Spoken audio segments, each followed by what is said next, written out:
اور قریب آ جاؤ، جو سنت و نوافل سے فارغ ہوئے ہیں وہ قریب آ جاؤ اور یہ سب کو مکمل کریں۔ الحمدللہ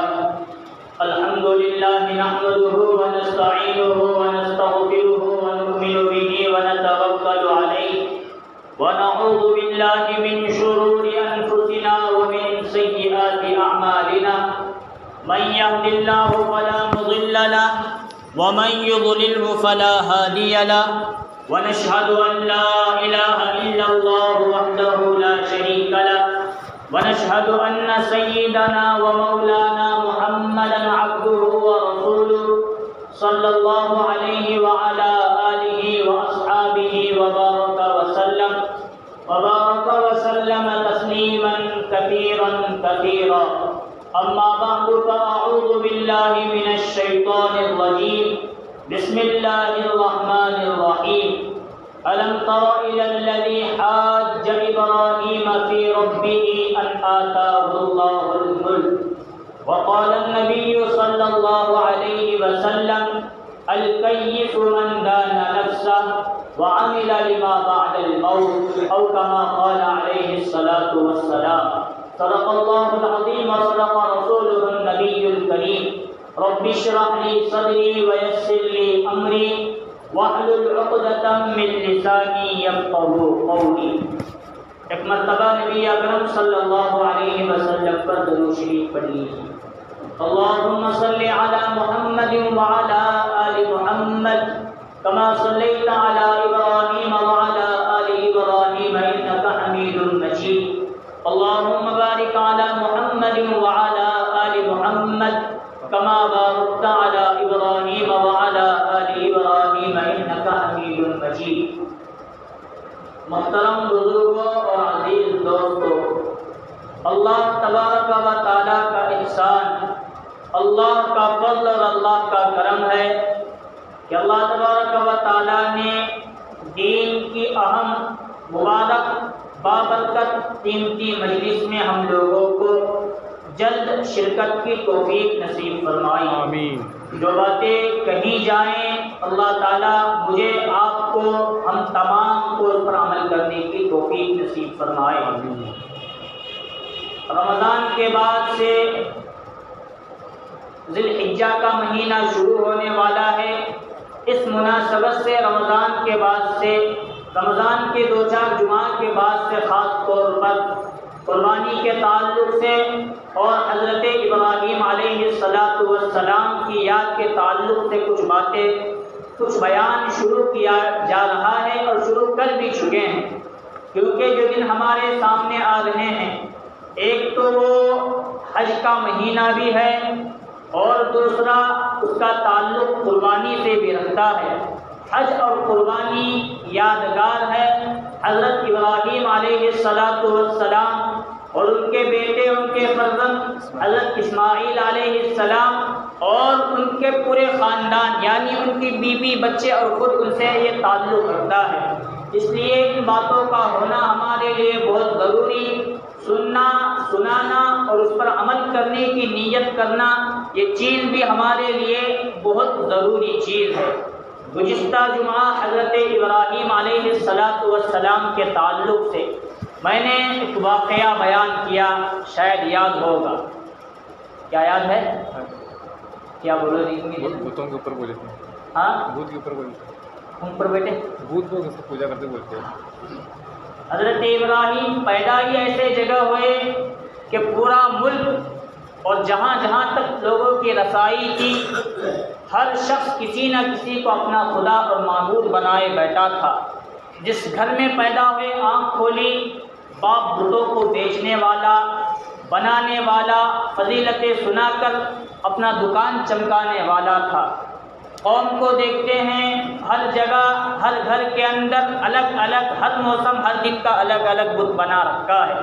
حضرت ابراہیم نے اپنے باپ آزر کو دین کی دعوت دی، ایک اللہ ہونے کی دعوت دی، باپ نے نہیں مانا تو حضرت ابراہیم علیہ السلام نے پوری قوم کو دعوت دے ڈالی تم جن بتوں کو معبود بنائے رکھے ہو، جن کو اپنا رب الہ خدا سمجھتے ہو، یہ کوئی چیز نہیں ہے۔ وہ بتوں کو ماننے کے ساتھ ساتھ چاند، سورج، ستاروں کو مانا کرتے تھے۔ حضرت ابراہیم نے ان کا انکار کیا، ستاروں سے کچھ نہیں ہوتا، ان کو پیدا کرنے والا اللہ ہے، اس اللہ کی عبادت کرو۔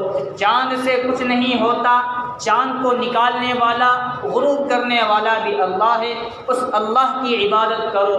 سورج سے کچھ نہیں ہوتا، اس کی روشنی کو مات اور پھیکا کرنے والا، اسے نکالنے والا، اسے غروب کرنے والا، طلوع سے لے کر غروب، ہر چیز کی قدرت اللہ تعالیٰ کے ہاتھ میں ہے۔ اس اللہ کو چھوڑ کر کسی اور کی عبادت نہ کرو۔ ایک اللہ کو ماننے کی دعوت دی، باپ ناراض، پوری قوم ناراض ہو گئی۔ اب اسی ناراضگی کی حالت میں حضرت ابراہیم علیہ السلام کو قوم نے نمرود بادشاہ کے سامنے کر دیا، اور اس زمانے میں نمرود سب سے بڑا الہ خدا مانا جاتا تھا۔ ہر دن کا الگ، جو بت بنائے تھے وہ الگ، چاند، سورج، ستارے الگ، پوری دنیا پر حکومت کرنے والا اس زمانے میں نمرود ظالم بادشاہ تھا۔ وہ اپنے آپ کو سمجھتا تھا کہ پوری دنیا پر میں حکومت کر رہا ہوں، تو سب سے بڑا رب، سب سے بڑا خالق، مالک اور پالنے والا میں نمرود ہوں، اس سے بڑا کوئی خدا نہیں۔ اس کا وہم گمان تھا، اور پوری قوم کو اس نے اپنے سامنے سجدہ کروا رکھا تھا۔ قوم نے اور باپ نے حضرت ابراہیم کو بھر جوانی کے حالت میں نمرود کے دربار میں پیش کیا۔ نمرود نے سوال کیے، حضرت ابراہیم علیہ السلام نے اس کے، یہ دونوں کے درمیان بحث و مباحثہ تکرار ہونے لگی۔ الم تر الی الذی حاج ابراہیم فی ربہ ان آتاہ اللہ الملک اذ قال ابراہیم ربی الذی یحیی و یمیت۔ جب نمرود نے سوالات کیے، حضرت ابراہیم نے جوابات دیے، تو حضرت ابراہیم علیہ السلام نے نمرود نے حضرت ابراہیم سے کہا، تو کس رب کو مانتا ہے؟ حضرت ابراہیم نے جواب دیا، ربی الذی یحیی و یمیت، میرا رب، میرا اللہ، میرا معبود، میرا رب وہ ہے جو زندگی دیتا ہے، جو موت دیتا ہے، زندگی دینے پر بھی قادر، موت دینے پر بھی قادر، جلاتا بھی ہے، مارتا بھی ہے، وہ میرا رب اللہ ہے۔ اب اس کے دماغ کے اندر بھوسا بھرا ہوا تھا، عقل سے پیدل نمرود تھا، اسے کچھ سمجھ میں نہیں آتی کہ وہ اپنے آپ کو رب معبود بنا بیٹھا تھا۔ اس نے کہا، میں بھی یہ کام کرتا ہوں، انا احیی و امیت، میں بھی مارتا ہوں، میں بھی زندہ کرتا ہوں، اس میں کیا بڑی بات ہے؟ دو قیدیوں کو قید خانے سے، جیل سے اپنے پاس بلایا، اور دونوں کے متعلق پھانسی کی سزا، قتل کی سزا ہو چکی تھی۔ ایک کو قتل کر دیا اور دوسرے کو آزاد کر دیا، اور حضرت ابراہیم سے کہنے لگا، دیکھو جو کام تمہارا رب کر سکتا ہے وہ کام میں نے بھی۔ حضرت ابراہیم سمجھے اس کے دماغ کے اندر، اس کے بھیجے میں عقل برابر، ذرہ برابر بھی نہیں ہے۔ میں رب کی وہ تعریف کر رہا ہوں جو بے جان چیز میں جان ڈالتا ہے اور جاندار سے جان نکال لیتا ہے۔ زندہ کرنا، موت دینا یہ اللہ کے ہاتھ میں ہے، اور یہ سمجھتا ہے زندوں کو مار دینا اور ایک کو آزاد کر دینا قیدیوں میں سے، اس کو زندگی دینا، موت دینا سمجھتا ہے۔ اس لیے حضرت ابراہیم نے کہا، فَإِنَّ اللَّهَ يَأْتِي بِالشَّمْسِ مِنَ الْمَشْرِقِ فَأْتِ بِهَا مِنَ الْمَغْرِبِ، میرا رب تو وہ ہے جو سورج کو مشرق سے نکالتا ہے، مغرب میں غروب کر دیتا ہے۔ تو اگر اپنے آپ کو رب اور معبود کہتا ہے تو ایک کام کر، سورج مشرق سے نکال، مغرب میں غروب ہو رہا ہے، اس کو مغرب سے نکال، پھر مغرب ہی کے اندر غروب کر کے بتا۔ فَبُهِتَ الَّذِي كَفَرَ، قرآن مجید کہتا ہے نمرود بادشاہ حضرت ابراہیم کی اس دلیل کے سامنے چپ ہو گیا، آگے بات کرنے کے لیے کوئی جملہ اور کوئی لفظ ہی اس کے پاس باقی نہ رہا۔ اللہ نے حضرت ابراہیم علیہ السلام سے بہت ساری قربانیاں لی، ان قربانیوں میں سے ایک قربانی یہ بھی بہت بڑی ہے، نمرود جیسے ظالم بادشاہ کے سامنے جو کافر اور کفر کی دعوت دینے والا، نہ ماننے والے کو قتل کرنے والا، اس کے سامنے کھڑے رہ کر حضرت ابراہیم نے توحید کی دعوت دی۔ میرا رب وہ ہے جو مشرق سے سورج کو نکال کر مغرب میں غروب کرتا ہے، تو مغرب سے نکال پھر مغرب ہی کے اندر غروب کر کے بتا، میں تیری حکومت کو مان لوں اور تیری ربوبیت اور الوہیت کے مان لوں۔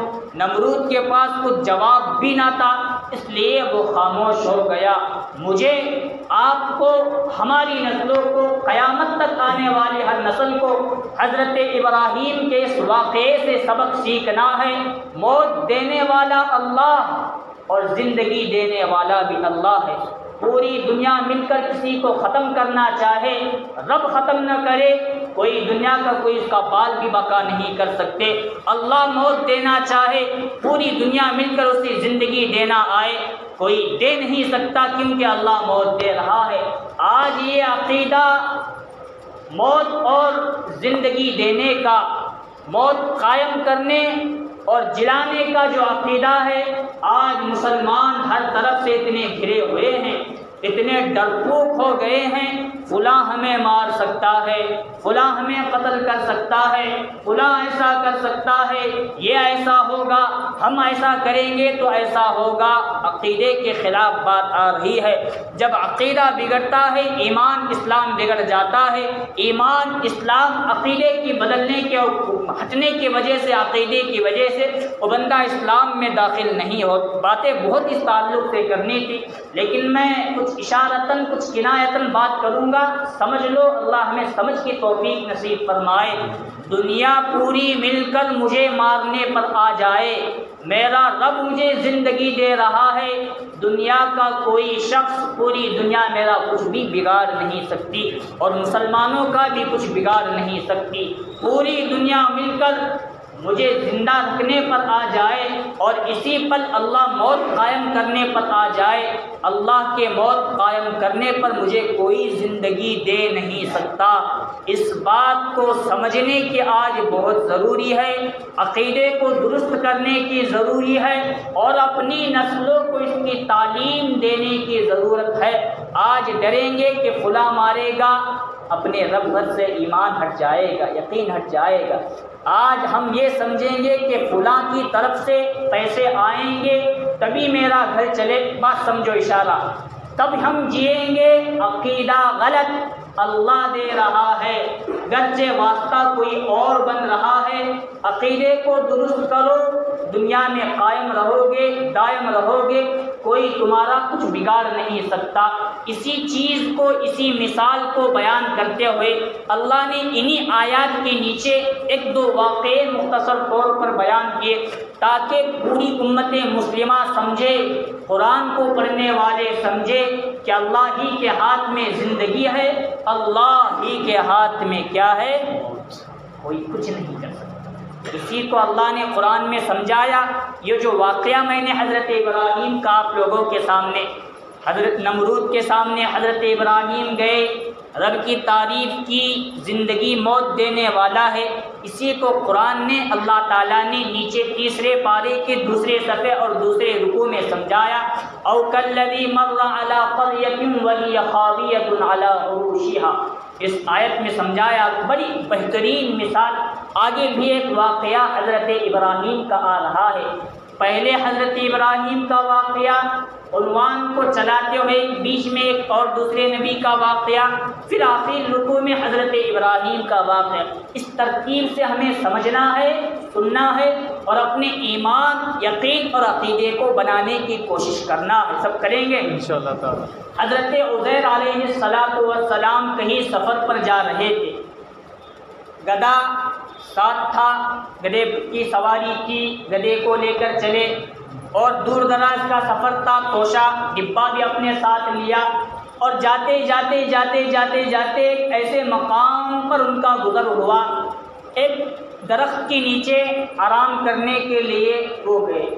اطراف میں دیکھا تو پورا جو محلہ اور گاؤں شہر تھا، پورا کا پورا ویران ہو چکا تھا، زلزلہ آیا ہوگا، اللہ کا کچھ عذاب آیا ہوگا، طوفان آیا ہوگا، آندھی چلی ہوگی، اللہ کا جو کچھ بھی معاملہ تھا آیا تھا۔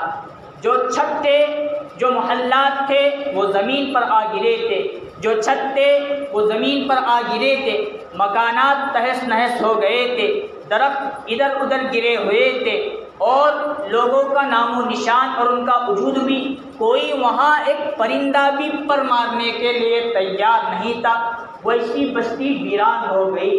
اپنے گدھے پر سے حضرت عزیر آرام کرنے کے لیے درخت کے سائے میں آئے اور ڈبہ کو سامنے رکھا، گدھے کو باندھا، اور افسوس کی حالت میں نگاہ بھرتے ہوئے حضرت عزیر علیہ السلام کی زبان سے جملہ نکلا، یہ بستی آج مردہ ہو چکی ہے، اللہ اسے واپس کیسا زندہ کرے گی؟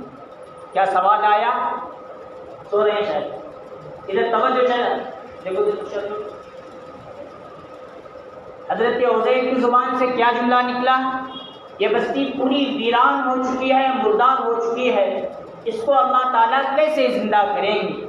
اور جب یہ سوال انبیاء، اولیاء، صحابہ کو آتا ہے، ہم جیسے کو آئے تو اللہ کی طرف سے اسے وہ سننے کے لیے کان نہیں، ماننے کے لیے دل نہیں، ہماری باتیں نہیں مانتے، اللہ کی کہاں سے زبان؟ یہ کان ہے سننے کے لیے، لیکن زبان آواز باہر تک جا رہی ہے لیکن سننے کے لیے موجود نہیں۔ اللہ کی قدرت انبیاء تک، صحابہ تک، اولیاء تک پہنچ کر رہتی ہے۔ حضرت عزیر نبی ہیں علیہ السلام، یہ تعجب میں، نافرمانی کی حالت میں نہیں، تعجب میں یہ بات نکلی، مردار بستی کو، شہر کو، دیہات کو اللہ کیسے زندہ کریں گے؟ تو اللہ تبارک و تعالیٰ کا کرنا ایسا ہوا، اسی لمحہ، اسی پل اللہ تبارک و تعالیٰ نے حضرت عزیر علیہ السلام پر موت طاری کر دی۔ فرشتہ آیا، ان کی روح نکال کر چلا گیا۔ اب اللہ موت دینے پر قادر ہیں تو دوسرا کیا ہے؟ ادھر زندہ کرنے پر بھی قادر۔ اللہ نے موت دی، فَأَمَاتَهُ اللَّهُ مِئَةَ عام، مئت کہتے ہیں 100، عامن 100 سالوں کے بعد پھر اللہ تعالیٰ نے حضرت عزیر علیہ السلام کو اسی جگہ زندہ کیا۔ 100 سال تک انتقال ہوا، اسی جگہ حضرت عزیر آرام سے سوتے رہے، موت ان پر طاری ہوئی۔ نبی تھے، اولیاء کا جسم تر و تازہ قبروں میں رہتا ہے تو زمین انبیاء کے جسم کو کیوں کھائے؟ 100 سال مکمل گزرے، 100 سال کے بعد اللہ تعالیٰ نے حضرت عزیر علیہ السلام کو زندہ کیا۔ قال کم لبثت، اللہ تعالیٰ نے حضرت عزیر سے فرمایا تم کتنے دیر تک یہاں سوتے رہے؟ حضرت عزیر سفر کرتے کرتے اشراق کے وقت، چاشت کے وقت اس بستی میں آئے تھے۔ جب آنکھ کھلی، سورج کو دیکھا تو سورج غروب ہونے کے قریب۔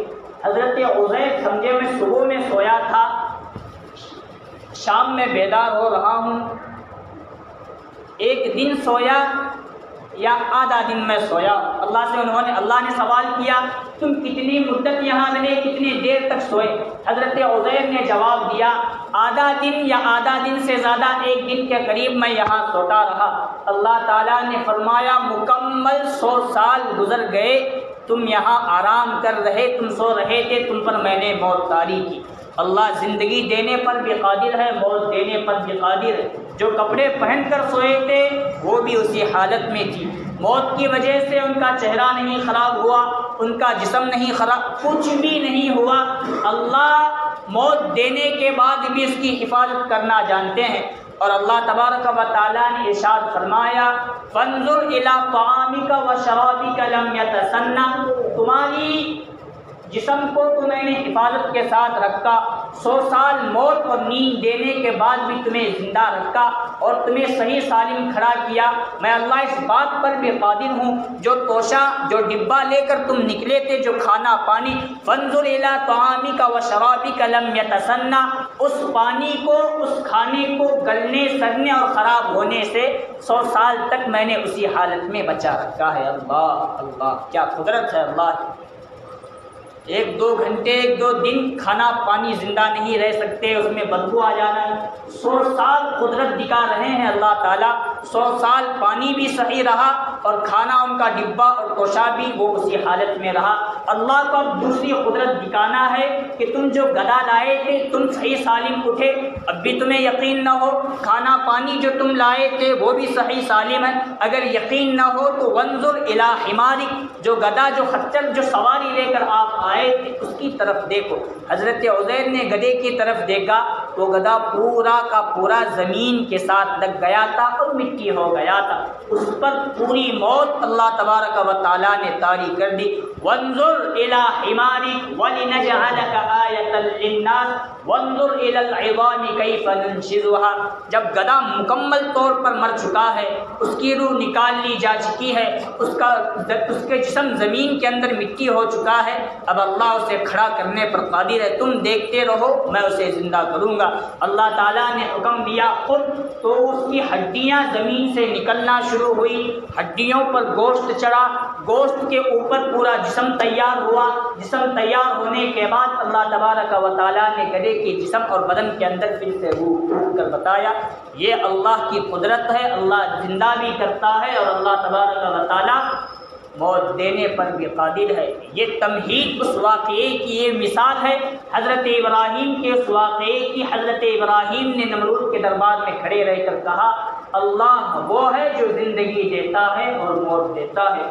اسی کے نیچے اللہ تبارک و تعالیٰ نے ایک اور مثالی طور پر واقعہ بیان کیا، وَإِذْ قَالَ إِبْرَاهِيمُ رَبِّ أَرِنِي كَيْفَ تُحْيِي الْمَوْتَىٰ قَالَ أَوَلَمْ تُؤْمِنْ، اللہ تعالیٰ سے حضرت ابراہیم نے یہ درخواست کی اے اللہ مجھے یقین تو ہے لیکن میں دیکھنا چاہتا ہوں، رب ارنی کیف تحیی الموتیٰ، آپ مردار کو بے جان چیز میں جان کس طرح دیتے ہیں، آپ زندگی کس طرح واپس دیتے ہیں، میں اس کو دیکھنا چاہتا ہوں۔ اللہ نے فرمایا اولم تؤمن، کیا مجھ پر ایمان اور یقین نہیں ہے، میں موت بھی دیتا ہوں زندہ بھی کرتا ہوں۔ حضرت ابراہیم نے جواب دیا وَلِتُطْمَئِنَّ قَلْبِي، مجھے تو ایمان اور یقین ہے لیکن پھر بھی میرے دل کو اطمینان ہو جائے، آپ کس طرح زندگی دیتے ہیں، آپ کس طرح موت دیتے ہیں، پھر موت کے بعد آپ کس طرح زندہ کرتے ہیں۔ تو اللہ تبارک و تعالیٰ نے حضرت ابراہیم سے کہا فَخُذْ أَرْبَعَةً مِّنَ الطَّيْرِ فَصُرْهُنَّ إِلَيْكَ ثُمَّ اجْعَلْ عَلَىٰ كُلِّ جَبَلٍ مِّنْهُنَّ جُزْءًا ثُمَّ يَأْتِينَكَ سَعْيًا، اللہ نے حضرت ابراہیم سے فرمایا اگر ایک کام کرو، 4 پرندوں کو پالو۔ حضرت ابراہیم نے بچپن سے، اپنے بچپن سے نہیں کن کے پرندوں کے بچپن سے ان کو پالا، 4 الگ الگ پرندوں کو ان کو بڑا کیا، اور جب کوئی پرندہ بچپن سے اپنے بچپن سے کسی کے پاس ہوتا ہے تو پرندہ مانوس ہو جاتا ہے، مالک سے انسیت پیدا ہو جاتی ہے، محبت پیدا ہو جاتی ہے، دور بھگانے کے بعد بھی وہ واپس مالک ہی کے پاس آتا ہے۔ حضرت ابراہیم نے 4 پرندوں کو پالا، بڑا کیا، اپنے سے مانوس کیا، ان کو دانا پانی ڈالا۔ اب اللہ کا حکم تھا فَخُذْ أَرْبَعَةً مِّنَ الطَّيْرِ فَصُرْهُنَّ إِلَيْكَ ثُمَّ اجْعَلْ عَلَىٰ كُلِّ جَبَلٍ، جب بڑے ہوئے تو ان کو ذبح کرو اور ان کا خیمہ بناؤ، ہر پرندے کا گوشت الگ، ہڈیاں الگ، خیمہ بناؤ کہ آپ کو بھی اس بات کا یقین نہ ہو کس پرندے کی ہڈی، کس پرندے کا گوشت کس پرندے کا ہے، وہ مجھے بھی معلوم نہیں، یہ فقط اللہ کو معلوم ہو، اللہ کے علاوہ کسی کو نہ معلوم ہو۔ 4 پرندوں کو لیا، پالا، ذبح کیا، ہر پرندے کو ذبح کرنے کے بعد ان کا جسم اور ان کا گوشت، ان کے پر وغیرہ، خون بھی الگ، ہر چیز الگ الگ الگ الگ الگ کی اور سب کو ایک ساتھ ملایا۔ سب کو ایک ساتھ ملانے کے بعد ان تمام گوشت کو الگ الگ کر کے حضرت ابراہیم کو حکم تھا پہاڑوں کے دامن میں ان گوشتوں کو رکھو، پرندے الگ لیکن سب کا گوشت ملایا گیا ایک ساتھ، پھر گوشت کو الگ الگ کیا گیا اور پہاڑوں پر رکھا گیا۔ اللہ کو اپنی قدرت کی کرشمہ اور نشانی دکھانی تھی۔ حضرت ابراہیم نے اللہ سے دعا کی اللہ آپ زندہ اور موت کس طرح دیتے ہیں وہ مجھے دیکھنا ہے۔ اللہ نے فرمایا تمہارا یقین اور ایمان اس پر نہیں؟ حضرت ابراہیم نے کہا تھا ہاں میرا یقین ایمان ہے، لیکن میرے دل کو اطمینان ہو جائے۔ یہ سبق تھا مجھے اور آپ کو، قیامت تک آنے والی ہر ہماری نسلوں کو، ورنہ حضرت ابراہیم ایسا سوال نہیں کر سکتے تھے۔ ایک مثال اللہ بیان فرما رہے ہیں تاکہ آج کا جو ماحول اور جو حالات شروع ہیں، موت فلاں کے ہاتھ، زندگی فلاں کے ہاتھ میں ہے، یہ ہمیں سمجھ میں آ جائے۔ یہی مثال حضرت ابراہیم اور اللہ تعالیٰ ہمیں دے رہے ہیں۔ جب پرندوں کا خیمہ بنایا گیا، الگ الگ پہاڑوں پر چاروں کا گوشت رکھا گیا، اب حضرت ابراہیم کو حکم ہوا ان پرندوں کو آواز دو۔ سمجھ لو مور پالا تھا، مور کو آواز دینا ہے، مرغا مرغی پالا تھا اس کو آواز دینا ہے، کبوتر پالا تھا اس کو آواز دینا ہے، چوتھا پرندہ کون سا بھی؟ طوطا پالا تھا تو اس کو آواز دینا۔ ایک مثال میں نے دیا، مفسرین نے اور بھی اس کی مثالیں دی ہیں۔ تو حضرت ابراہیم نے جس پرندے کا بھی نام لیا، پہاڑوں سے اس کا گوشت، اس کی ہڈی حضرت ابراہیم کے پاس آتی گئی دوڑتے ہوئے، وہاں سے مور بن کر تیار ہوا، مرغا مرغی بن کر تیار ہوا، کبوتر بن کے تیار ہوا اور طوطا بن کر تیار ہوا۔ یہ اللہ تعالیٰ کی قدرت کی نشانیاں ہیں۔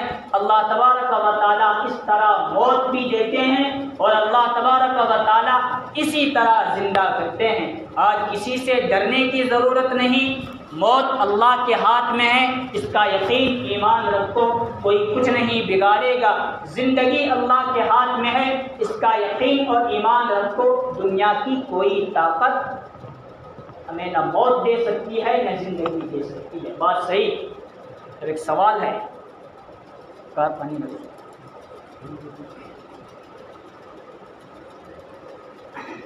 آج اگر مسلمانوں سے پوچھا جائے موت کون دیتے ہیں، مائک چپنانا کو میں ہٹائیں کیونکہ ذرا متولی صاحب کا بھی اشارہ ہے کہ بات جانا نا۔ موت کون دیتے ہیں؟ میں بی جے پی پارٹی کی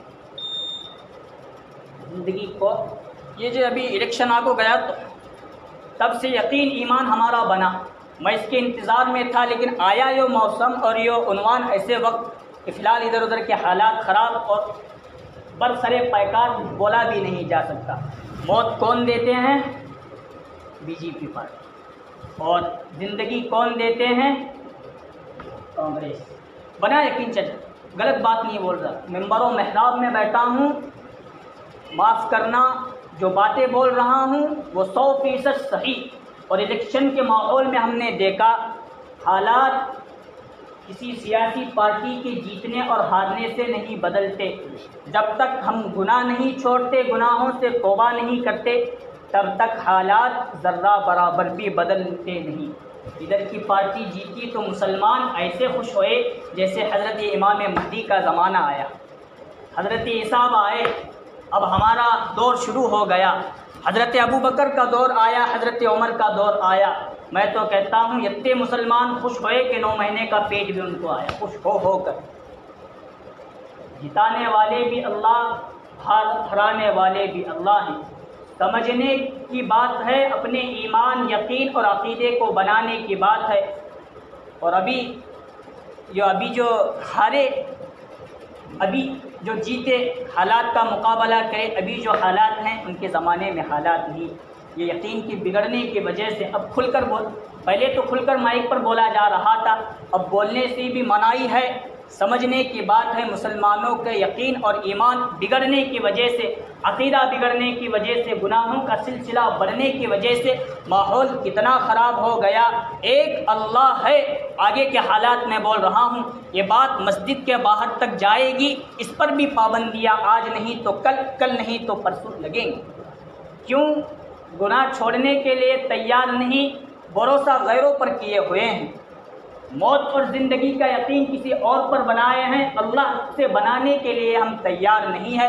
یہ مسلمانوں کی سب سے بڑی غلطی ہے، ورنہ شکست اور کامیابی یہ اللہ تبارک و تعالیٰ کے ہاتھ میں ہے، کسی اور کے ہاتھ میں نہیں۔ یہ ہمارا یقین، ایمان، عقیدہ بگڑا ہے، اس کو ہم لوگوں کو درست کرنے کی ضرورت ہے۔ حضرت ابراہیم کی پوری زندگی ہمیں بتاتی ہے، ایک توحید کی دعوت دو، کچھ بھی نہیں ہوگا. لوگ ایمان لائیں گے, نمرود بھی تمہارے سامنے آ جائے, تم اللہ پر جمے رہو گے, ایک اللہ کی عبادت پر رہو گے, تمہارا کوئی کچھ بھی نہیں بگاڑ سکتا. تم اس بات کا یقین, ایمان, عقیدہ رکھو, زندگی اور موت اللہ کے ہاتھ میں ہے, روزی کا مالک اللہ, خالق اللہ, دنیا کی قدرت اللہ کے ہاتھ میں ہے, تمہارا کوئی کچھ نہیں کرے گا. یہ واقعات حضرت ابراہیم کے ہمیں بتاتے ہیں.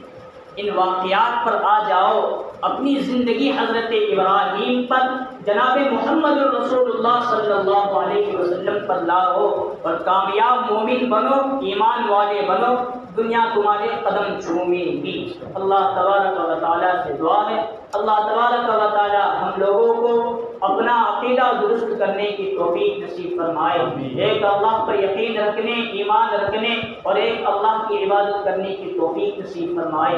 آمین. وآخر دعوانا الحمد للہ رب العالمین.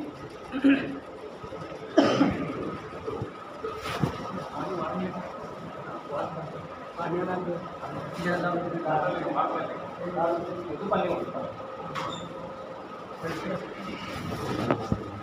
you.